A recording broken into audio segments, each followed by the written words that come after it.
Hello guys, so today I'm going to be doing something special.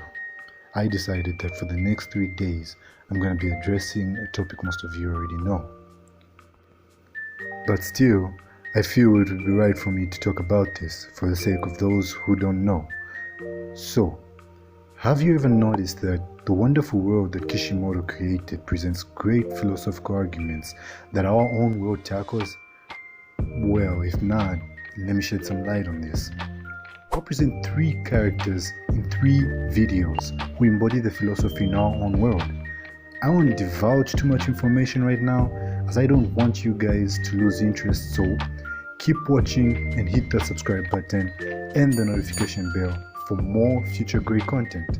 And you can check out some of my previous works such as the Hanzo review. It's a really great video and I'm sure fans of Naruto will love this video.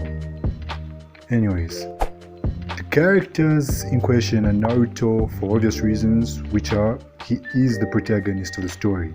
The second is Nagato, or as he is famously known as Pain. And last but not least, Obito, as he is, in my opinion, the second most relatable character in Naruto. Of course, that's just my opinion. So ultimately, the reason I'm doing this is I want to hear from you guys. Who among these characters had the right idea and approach? I'm gonna look at each character individually, starting with Naruto and moving on to Nagato and Obito. So, keep watching and I hope you love this video. Naruto Uzumaki was born in the village hidden in the leaf. His parents were Minato Namikaze and Kushina Uzumaki. His father Minato was the 4th Hokage and the most feared shinobi of his time, as he was given the name the Yellow Flash of the Leaf. Shinobi were instructed to instantly flee from the battlefield if they ever saw a young man with yellow hair, as his speed was the stuff of legends. During this time, Kushina was the Jinchuriki of the Nine Tails. Minato and Kushina did not have much screen time, as they met their end when the mysterious masked man, who was later on revealed to have been Obito, kidnapped Kushina during the birth of Naruto and unleashed the Nine Tails on the village. In an attempt to save the village, Minato chose to steal the Nine Tails in Naruto. He did this by using a forbidden jutsu that belonged to the Uzumaki clan. This jutsu went by the name of the Death Reaper Sealing Jutsu, and upon casting it, it sealed the fate of the intended target and the caster. Kushina cast a sacred jutsu only performed by the Uzumaki clan, and bound the Nine Tails as Minato cast the Death Reaper jutsu. When the Nine Tails realized what the 4th Hokage was about to do, he took a tremendous swing at the child laying before him. Instinctively, Minato and Kushina leaped in front of Naruto and got impaled by the Nine Tails' gigantic claw. Before they died, Minato was successful in sealing the Nine Tails within Naruto. At this point, the story begins to revolve around Naruto.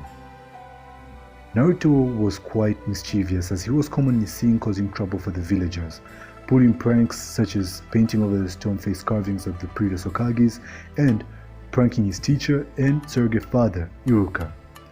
But it's later on revealed that all his actions were a cry for help, because you see, Naruto was not really liked by his fellow villagers, but then again to say they did not like him is an understatement, as the villagers actually resented him because he harbored the Nine Tails within him, which had killed so many people in the past.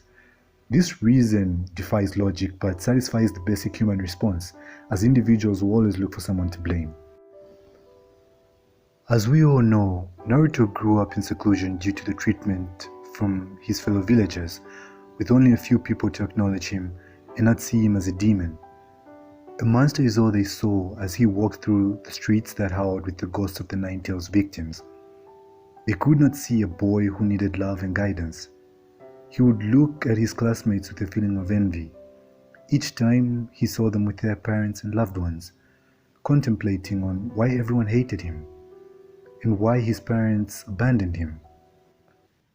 I think it's safe to say each day was a nightmare of how he could feel the void that had been made in his heart. He clearly had the option to hate the villagers for this unjust treatment, but he rather chose to seek their approval, trying to help them in times of great catastrophes and working hard as a shinobi to prove that he was worthy of love. Unmistakably, Naruto had the heart of a hero and proved this on many occasions as he brought Gaara to the light and vowed to save Sasuke from himself. In one of the most famous arcs, he fought and defeated the leader of the Akatsuki, and not only that, but he managed to melt the unchanging heart of the self-proclaimed god, who had a different view on world peace. But this brings me to my point.